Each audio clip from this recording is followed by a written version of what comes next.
آئیے سنتے ہیں ایک پیاری سی کہانی نیلی پری کی، جس کے پاس تھا ایک جادوئی چشمہ۔ آخر وہ چشمہ کیا کام کرتا تھا، سنتے ہیں اس کہانی میں۔ دور ایک جادوئی پہاڑ پر نیلی پری رہتی تھی۔ وہ بہت خوبصورت، نرم مزاج، ہمدرد اور عقل مند تھی۔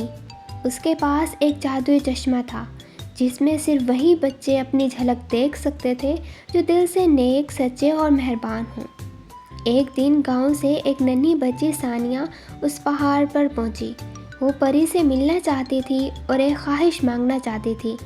وہ خواہش تھی کہ میں چاہتی ہوں کہ میرے چھوٹے بھائی کو اچھا کھلونا مل جائے۔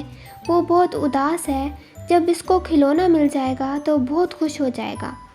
نیلی پری مسکرا دی اور اس نے کہا، تم نے یہ خواہش اپنے لیے نہیں بلکہ اپنے بھائی کے لیے مانگی ہے۔ یہ بہت بڑی نیکی ہے۔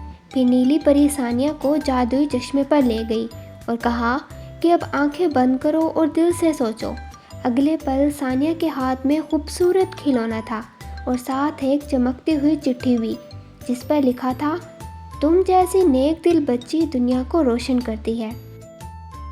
تو بچوں، اس کہانی سے ہمیں کیا سبق ملتا ہے؟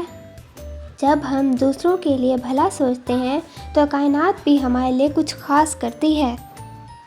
اگر آپ کو ہماری کہانی پسند آئی تو ہمارے چینل کو سبسکرائب کریں تاکہ آنے والی ہر نئی کہانی آپ تک پہنچ سکے۔